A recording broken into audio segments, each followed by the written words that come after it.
கொழும்பில் சொகுசு அடுக்குமாடி குடியிருப்புகளை வாங்க, அழகான வீடுகளை கட்டிக்கொள்ள ராயல்டி இன்ஜினியரிங், வெள்ளவத்தை IBC ரோட்டில், வெள்ளவத்தை ஃபசஸ் லேனில்.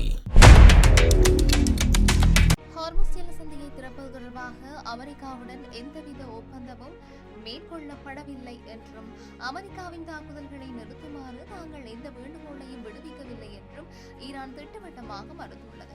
அமெரிக்க அதிபர் டொனால்ட் ட்ரம்ப் வெளியிட்டுள்ள சமீபத்திய அறிவிப்புகள் மற்றும் சமூக வலைதள பதிவுகள் உண்மைக்கு புறம்பானவை என்றும், அமெரிக்கா மேற்கொண்டு வரும் தாக்குதல்கள் தொடரும் வரை ஹார்முஸ் ஜலசந்தி மூடப்பட்ட நிலையிலே இருக்கும் என்றும் ஈரான் தெரிவித்துள்ளது. இதன் மூலம் மத்திய கிழக்கில் நிலவி வரும் பதற்றம் மீண்டும் தீவிரமடைந்துள்ள போது உலகளவிய எண்ணெய் வர்த்தகம் மற்றும் சர்வதேச கடல் போக்குவரத்து குறித்த கவலையும் அதிகரிக்கின்றது. கடந்த ஜூன் மாதம் ஈரான் மற்றும் அமெரிக்கா இடையே நீடித்து வந்த மோதல்களுக்கு முற்றுப்புள்ளி வைக்கும் நோக்கில் தற்காலிக போர்நிறுத்த ஒப்பந்தம் ஏற்பட்டதாக சர்வதேச அளவில் தகவல்கள் வெளியாகியிருந்தன. பல்வேறு நாடுகளின் மத்தியஸ்த முயற்சிகளுக்கு பிறகு இந்த ஒப்பந்தம் உருவானதாகவும், இரு நாடுகளும் நேரடி ராணுவ தாக்குதல்களை நிறுத்த ஒப்புக்கொண்டதாகவும் கூறப்பட்டது. மத்திய கிழக்கில் நீண்ட காலமாக நீடித்து வந்த பதற்றம் குறையும் என்ற நம்பிக்கையும் அப்போது உருவானது. எனினும் அந்த அமைதி நீண்ட காலம் நீடிக்கவில்லை. ஓமான் கடற்பகுதியில் பயணித்த வணிக கப்பல்கள் மீது ஈரான் ஏவுகணை தாக்குதல் நடத்தியதாக அமெரிக்கா குற்றம் சாட்டியது. உலக நாடுகளுக்கு இடையிலான கடல் வர்த்தகத்தில் முக்கிய பங்கு வகிக்கும் இந்த பகுதியில் நடைபெற்ற தாக்குதல் சர்வதேச கப்பல் போக்குவரத்திற்கு மிகப்பெரிய அச்சுறுத்தலாக கருதப்பட்டது. இந்த தாக்குதல்களுக்கு பிறகு போர் நிறுத்த ஒப்பந்தத்தை ஈரான் மீறிவிட்டதாக அமெரிக்கா தெரிவித்தது. இதனைத் தொடர்ந்து அமெரிக்க அதிபர் டொனால்ட் ட்ரம்ப் ஜூன் மாதத்தில் எட்டப்பட்ட போர் நிறுத்த ஒப்பந்தத்தை ரத்து செய்வதாக அறிவித்தார். ஒப்பந்தம் மீறப்பட்டுள்ளதால் அமெரிக்கா இனி தனது பாதுகாப்பு நடவடிக்கைகளை முழு தீவிரத்துடன் மேற்கொள்ளும் என்றும் அவர் தெரிவித்துள்ளார். இதன் பின்னர் ஈரானின் ராணுவ முகாம்கள், ஏவுகணை சேமிப்பு மையங்கள், விமான தளங்கள் மற்றும் முக்கிய பாதுகாப்பு உட்கட்டமைப்புகளை குறிவைத்து அமெரிக்கா வான்வெளி தாக்குதல்களை தீவிரப்படுத்தியது. அமெரிக்காவின் இந்த தாக்குதல்களுக்கு பதிலடியாக வளைகுடா நாடுகளில் அமைந்துள்ள அமெரிக்க ராணுவ தளங்களை ஈரான் குறிவைத்து ஏவுகணை மற்றும் ட்ரோன் தாக்குதல்களை நடத்தியது. குறிப்பாக அமெரிக்க படைகள் பயன்படுத்தி வந்த சில முக்கிய தளங்கள் மீது தாக்குதல் நடத்தப்பட்டதாக தகவல்கள் வெளியாகி இருந்தன.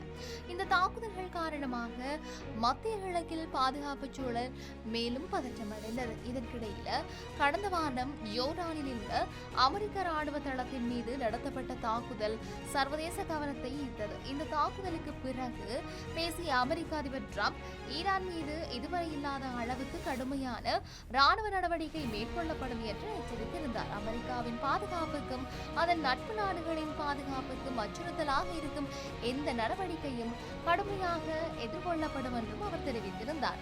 இந்த சூழ்நிலையில் மத்திய கிழக்கில் முழுமையான போர் வெடிக்கும் அபாயம் குறித்து வளைகுடா நாடுகள் கவலை வெளியிட்டன. அமெரிக்கா மீண்டும் பெரிய அளவில் தாக்குதல்களை தொடங்கினால் அதன் தாக்கம் ஈரானை மட்டுமல்லாமல் முழு வளைகுடா பிராந்தியத்தையும் பாதிக்கும் என்று எச்சரிக்கப்பட்டிருந்தது. சவுதி அரேபியாவின் பட்டத்து இளவரசர் முகமது பின் சல்மான் அமெரிக்க அதிபர் ட்ரம்புடன் தொலைபேசியில் பேசியதை கூறப்படுகின்றது. அப்போது ஈரானின் எண்ணெய் மற்றும் எரிவாயு உட்கட்டமைப்புகள் மீது அமெரிக்கா தாக்குதல் நடத்தினால் அதற்கு பதிலடியாக வளைகுடா நாடுகளில் உள்ள எண்ணெய் சுத்திகரிப்பு நிலையங்கள், எரிவாயு சேமிப்பு மையங்கள் மற்றும் முக்கிய எரிசக்தி உட்கட்டமைப்புகளை ஈரான் குறிவைக்கக்கூடும் என்று அவர் எச்சரித்ததாக தகவல்கள் வெளியாகின.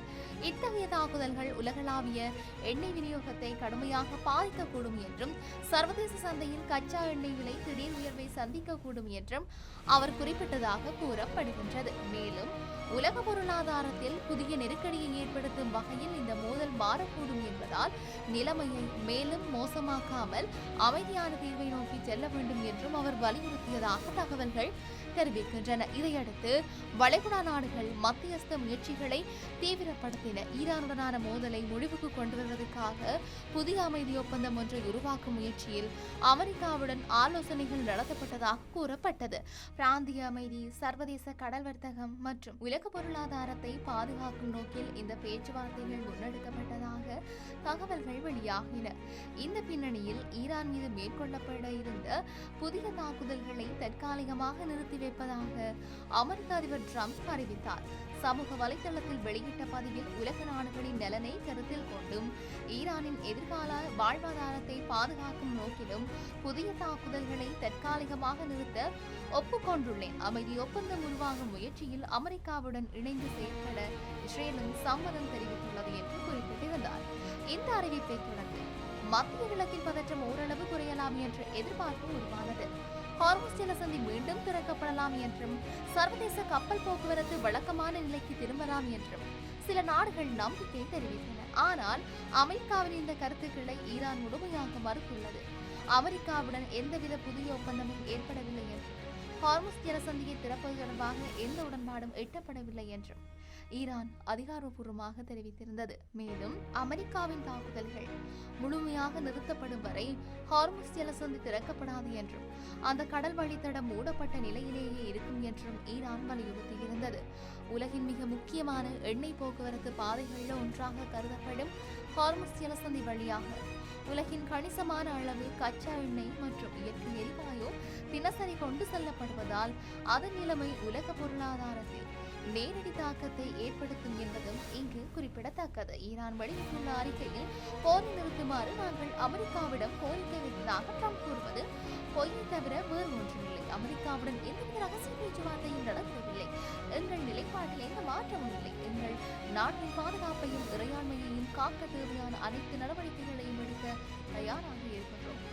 எவ்வித தாக்குதலையும் எதிர்கொள்ள ஈரானிய ஆயுதப்படைகள் முழு தயார் நிலையில் உள்ளன என்று சொல்லியுமே தெரிவிக்கப்பட்டிருக்கிறது. அமெரிக்கா மற்றும் ஈரானிடையேயான இந்த கருத்து வேறுபாடு இரு நாடுகளுக்கும் இடையே நம்பிக்கையின்மை தொடர்ந்து நீடிப்பதை வெளிப்படுத்துகிறது. ஒருபுறம் அமெரிக்கா அமைதி ஒப்பந்தம் குறித்து நம்பிக்கை தெரிவித்து வரும் நிலையில், மறுபுறம் ஈரான் எந்த ஒப்பந்தமும் இல்லை என்றும் அமெரிக்காவின் தாக்குதல்கள் தொடரும் வரை தன்னுடைய பாதுகாப்பு நடவடிக்கைகளில் எந்த தளர்வும் இருக்காது என்று சொல்லியும் கூறியும் இருக்கின்றது.